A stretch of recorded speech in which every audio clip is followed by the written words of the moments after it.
Report number 1.1.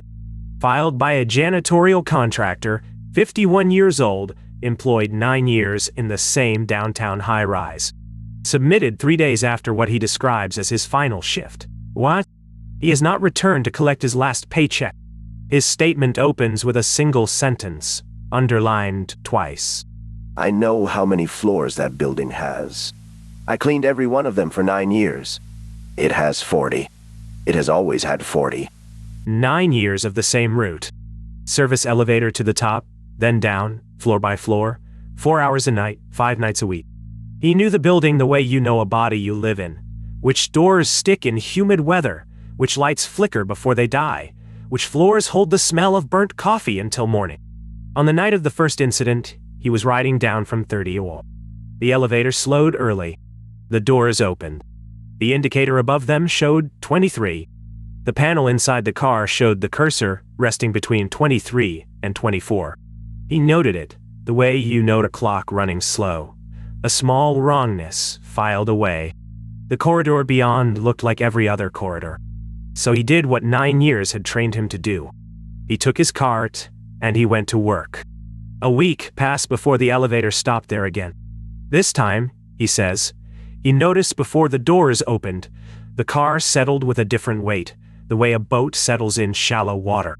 The corridor was the same, except his cart was already in it, standing by the third door, right where he liked to leave it. I was pulling my cart behind me, both hands on the handle. And there it was, 20 feet ahead. My cart. Same dent in the left side. Same bags I'd tied off the night before and dumped myself. I dumped those bags. I remember dumping those bags. He walked the floor once, keeping distance from the second cart. The office doors carried no nameplates, clean rectangles of lighter paint where nameplates should be. And behind every panel of frosted glass, the lights were on. All of them. On a floor where nothing moved. It was on the third visit that he understood what had been bothering him. The thing his body had known for 2 weeks before his mind caught up. The floor had no windows. From the street, the tower is a curtain of glass, 40 stories of it. But the corridor of floor 23.5 ended in drywall. Painted, skirted, finished drywall, standing exactly where the city should have been. He stood with his palm against it and felt, very faintly, that it was warm. And then, from somewhere past the corner, he heard a cart. Rolling slow. One wheel squeaking on every second turn. His cart had squeaked like that for 3 years. He had learned to stop hearing it. He heard it now. He says he doesn't know why he followed the sound.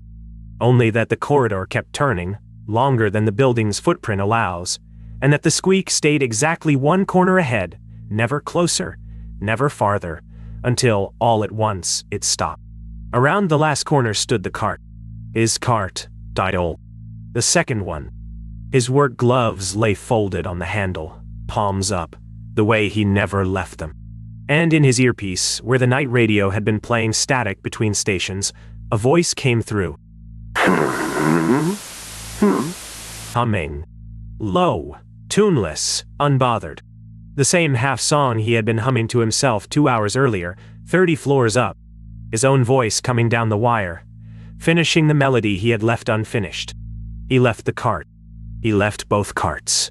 He took the stairwell and walked down 23 flights, counting the door numbers out loud the whole way, and they counted down the way they should, until the landing between 24 and 23. There's no door there. I want that written down. Between 24 and 23 there is no door.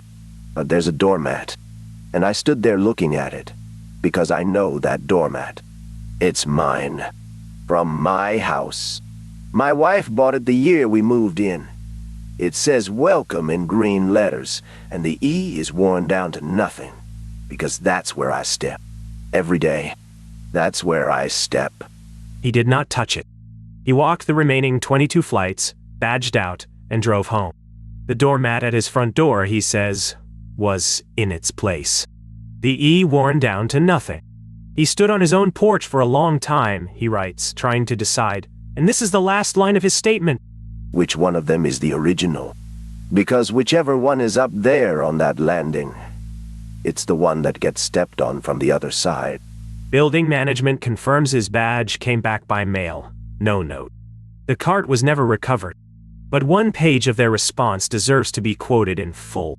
When asked to provide maintenance records for the landing in question, the company's facilities database returned a work order. Floor stated 23 1/2. Service requested, nightly cleaning. Contractor of record his name. Start date, 9 years ago. The report remains unresolved. It remains, in the language of this channel, a quiet one. Report number 2. This one arrived as an email, sent to a corporate compliance inbox from an internal address.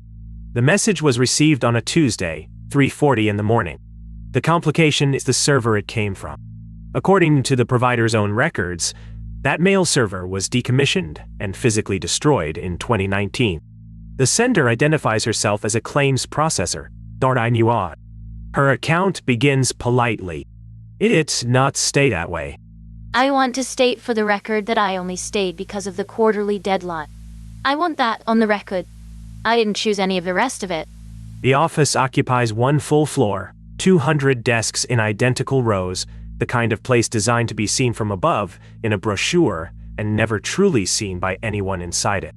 Past midnight, the lights run on motion sensors. One island of light over her section. Everything beyond it, furniture-shaped darkness. She describes the sound of the place at that hour, the ventilation breathing in long cycles, the vending machine compressor kicking on and off, her own keyboard. She says you stop hearing all of it. The building becomes a held breath. She had 12 tickets left in her queue when the lights came on at the far end of the floor. Motion sensors, a full section of ceiling panels, 60 feet away, lighting up over empty desks, and then, 90 seconds later, clicking off on schedule. She logged it as a fault, the way you do. Then, the next section, lit, dat. Closer. She stood up to look. Nothing. Rows of monitors reflecting the ceiling lights, and no one to cast a shadow. I decided to count the rows to the exit. I don't know why. You do strange arithmetic when you're scared and pretending you're not. I counted 14. And I sat there thinking, it's 12. I park my eyes on those rows 40 hours a week. It has always been 12. She counted again. 14.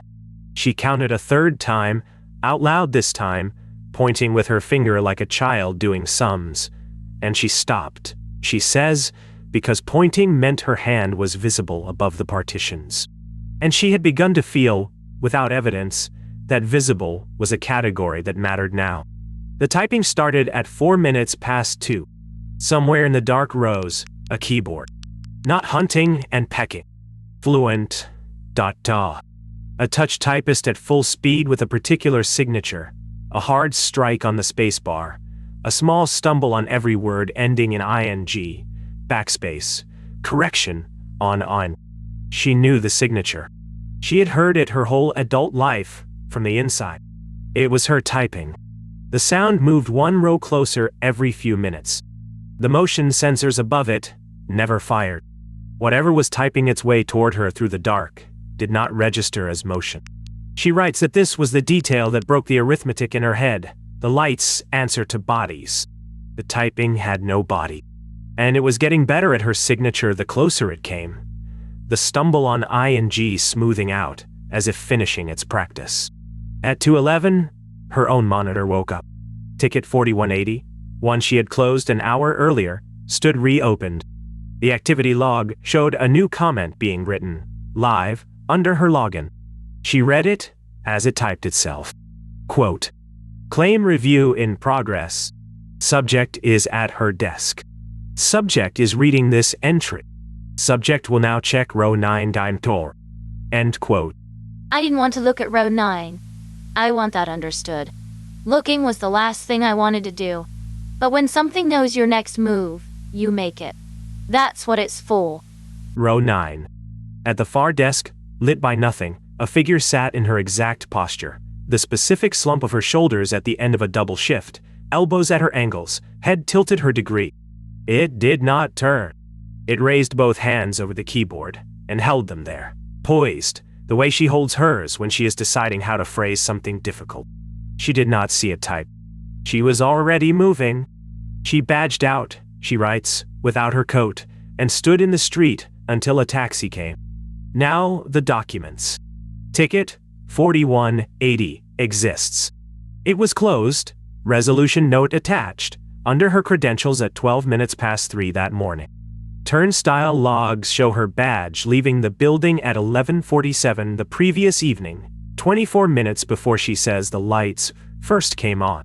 Security cameras for the floor show 12 rows of desks all night, and no one at any of them. The resolution note on the ticket is 4 words long, reviewed. No further action. The company marked the matter closed. This channel does not. Unresolved. A quiet one,